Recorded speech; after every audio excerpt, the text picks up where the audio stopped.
जीवन व्यर्थ क्यों मालूम होता है? आपके पास आता हूं तो अर्थ की थोड़ी झलक मिलती है, पर वह खो जाती। जीवन न तो व्यर्थ है न सार्थक। जीवन तो कोरा कैनवास है। तुम जो चाहो उस पर चित्रित कर लो। जीवन तो कोरी किताब है। चाहो तो गालियां लिखो और चाहे तो गीत लिख लो। जीवन अपने आप में कुछ भी नहीं है। जीवन कोरा अवसर है। और अधिक लोग इस भ्रांति में जीते हैं कि जीवन में कोई अर्थ है। मिल क्यों नहीं रहा? जीवन में अर्थ होता नहीं, डालना होता है। जितना डालोगे उतना मिलेगा, उससे ज्यादा नहीं। बांसुरी रखी है और तुम बैठे उसके सामने और कहते हो कि बांसुरी तो है, लेकिन इसमें स्वर क्यों नहीं? बांसुरी में स्वर होते नहीं, जन्माने होते, जगाने होते, डालने होते, उमगाने होते। रखो ओंठ पर और बजाओ इसे और अपूर्व संगीत पैदा होगा। जीवन में कोई रेडीमेड अर्थ नहीं है कि चले रेडीमेड की दुकान और तैयार कपड़े पहन के लौट आए। जीवन तो सिर्फ एक खुला अवसर है, जो चाहो वही बन जाएगा। इसलिए बुद्ध इसी में निर्वाण बना लेते, हिटलर जैसे लोग इसी में महानरक बना लेते। इसी में कोई तुम्हारे पास बैठा स्वर्ग में जीता है और तुम नरक में जीते हो। जीवन परम स्वतंत्रता है। जीवन सृजन है। तुम पूछते हो जीवन में व्यर्थ क्यों मालूम होता है? क्योंकि तुमने अर्थ डाला नहीं होगा। बगिया खाली क्यों मालूम होती? तुमने बीज बोए ना होंगे। फूल क्यों नहीं आते? बीज भी बोए होंगे तो पानी ना सींचा होगा।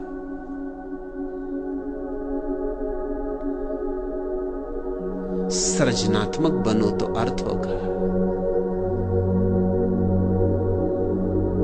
और जो लोग भी सृजनात्मक नहीं है, उनका जीवन व्यर्थ रहेगा। मगर कसूरवार वे स्वयं, कोई और कसूरवार नहीं है।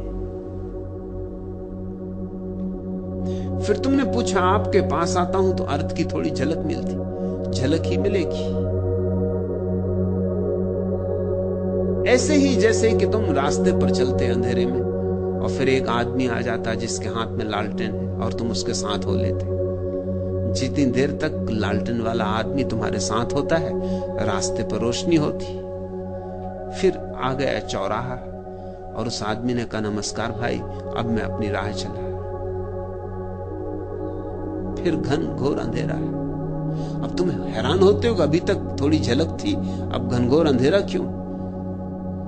मेरे दिए की रोशनी में थोड़ी देर चल सकते हो, मगर वो तुम्हारे दिए की रोशनी नहीं। तुम्हारे दिए की रोशनी होगी तो ही सदा रोशनी तुम्हारे सांस रहेगी, नहीं तो झलकें मिलेंगी। बगीचे में गए तो सुगंध मालूम पड़ेगी, फिर घर गए वहां कहां सुगंध मालूम पड़ेगी, जब तक कि तुम्हारा घर भी बगीचा ना बन जाए। मेरे पास बैठोगे थोड़ी देर तो मेरी मस्ती तुम्हें आच्छादित करेगी, मेरे गीत तुम्हारे गान बनेंगे, मेरे प्राणों के साथ तुम्हारा थोड़ा सा संबंध जुड़ेगा, थोड़ा सत्संग होगा, थोड़ा रस बहेगा, थोड़ा तुम भी चखोगे, थोड़ी बूंदाबांदी होगी। मगर इससे केवल इतना ही समझना कि बूंदाबांदी हो सकती है, रोशनी हो सकती है, रस हो सकता है। अब मैं इसे कैसे पैदा करूं? अगर मैं पैदा कर सकता हूं तो तुम भी पैदा कर सकते हो। मैं तुमसे जरा भी भिन्न नहीं हूं, तुम मुझसे जरा भी भिन्न नहीं हो। जो मेरे भीतर संभव है वो तुम्हारे भीतर संभव है। इसलिए मैं इन धारणाओं के बहुत विपरीत हूं। हिंदू कहते हैं कि राम अवतार है, ऊपर से आए। अवतार का मतलब ही होता उतरे, अवतरित हुए। मैं इस बात के पक्ष में नहीं, क्यों अगर राम अवतार है और उनमें अगर सुगंध है तो हमारे किस काम की? वो तो अवतार है, आकाश से आए हैं, ठीक है। हम तो आकाश से आए नहीं, हम तो जमीन से ही उगे। कृष्ण अवतार है। नहीं, अवतार की धारणा मुझे पसंद नहीं। मुझे तो जैनों के तीर्थंकर की धारणा ज्यादा पसंद है। तीर्थंकर का अर्थ होता है अवतार नहीं, हमारे बीच ही पैदा हुए, हम जैसे ही लोग, ठीक हम जैसे लोग, लेकिन फिर उनके जीवन में फूल खिले, उससे भरोसा बनता है। अगर तुम्हारे जैसे ही व्यक्ति के जीवन में फूल खिल सकते हैं, तुम्हारे ही जैसे मांस मज्जा का बना हुआ व्यक्ति, तुम्हारे ही पृथ्वी का अंग, तो तुम्हारे भीतर भी फूल खिल सकते हैं। तीर्थंकर का अर्थ है जो अपनी ही चेष्टा से तीर्थ बना, जो था ठीक तुम जैसा, लेकिन एक दिन कुछ उसके भीतर घटा कि वह रोशन हो उठा। महावीर, बुद्ध, पार्स, नेमी, ये तुम जैसे ही लोग हैं, अवतार नहीं। इनका अवतरण नहीं हुआ, ऊर्ध्व गमन हुआ है। ये आकाश की तरफ उठे, पैदा हुए थे जमीन से। तुम भी जमीन से पैदा हुए हो, तुम भी आकाश की तरफ उठ सकते हो।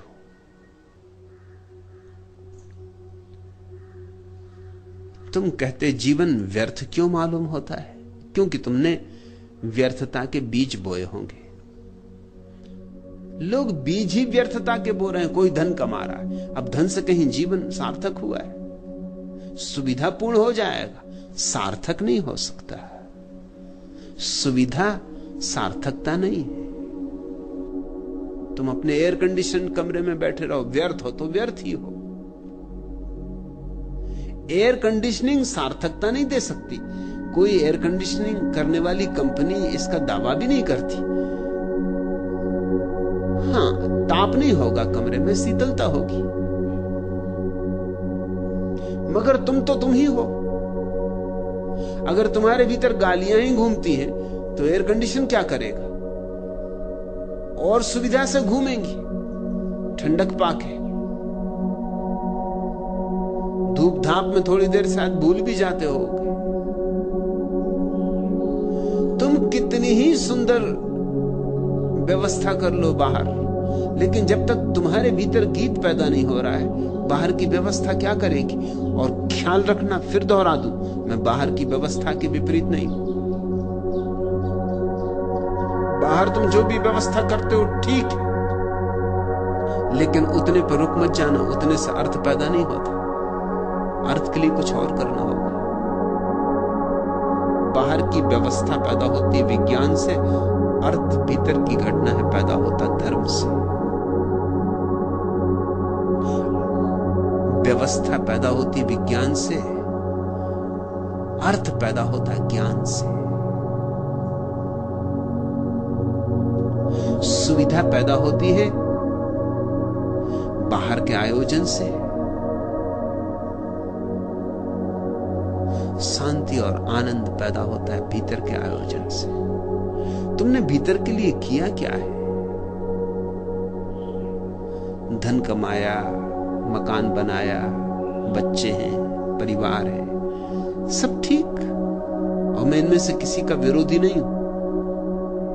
मगर भीतर के लिए तुमने क्या किया? भीतर भांवर डाली,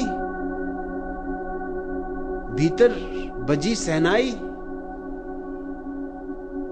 भीतर उस प्यारे को तलाशा, भीतर मारे 7 फेरे।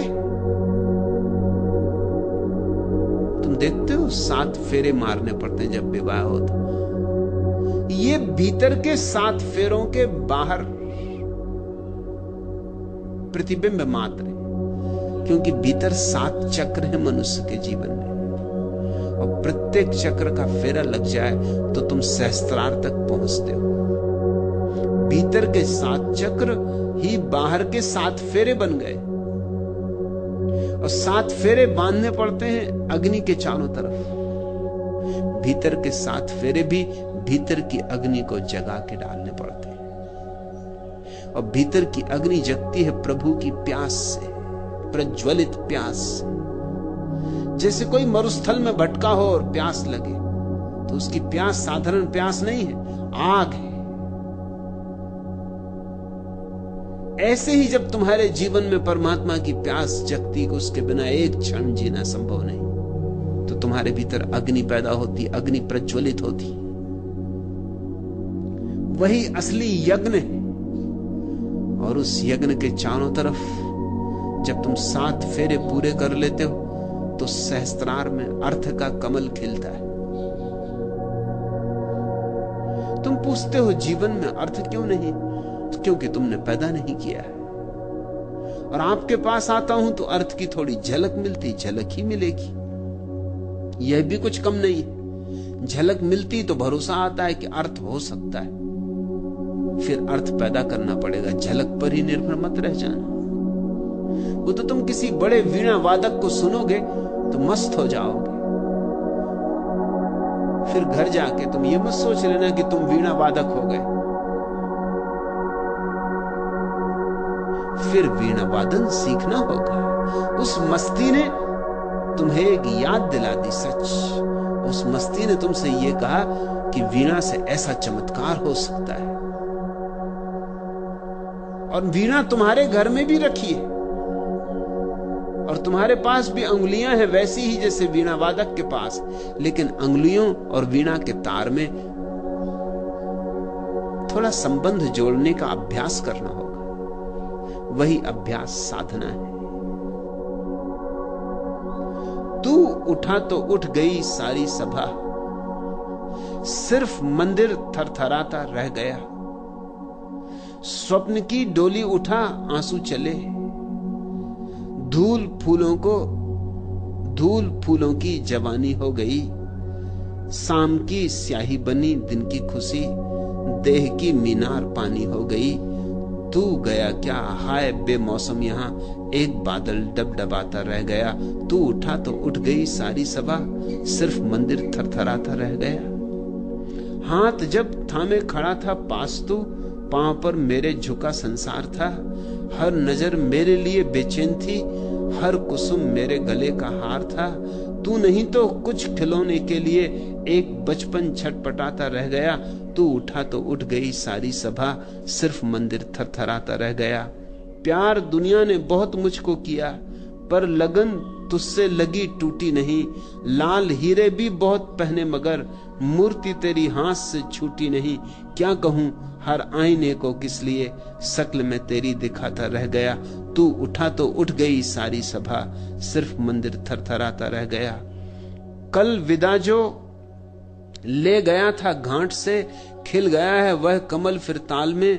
नील से कल जो खिली थी, नीम से कल जो निबोरी थी छुटी, है लगी वह झूलने फिर डाल में।